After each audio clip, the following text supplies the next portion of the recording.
Pajar. Ngopo Pajaru. iki tak delok wit mau guyang guyu bocah baca sapa meneh Pajar. Pajar oh, di grup apa kawan-kawan SD kan. Lucu.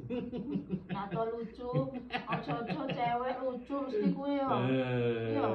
Enggak, bukan mundulah, bukan cewek. Jadi pajadu dalam bahasa Minang kan, bisa laki-laki ya, bisa pria ya, bisa perempuan, bisa kecil, bisa besar. Itu pajaru kan. Menan, ora ono pacar-pacar liyane. Kalau lain, pajak yang lain kan, pajak-pajak yang liane itu, nah walape. Opo meneh lape? Opo Lapeh itu, meneh artine opo? lapeh itu lepas. Jadi tak akan ada pajak-pajak yang lain. Hanya adik seorang di hati. Pret.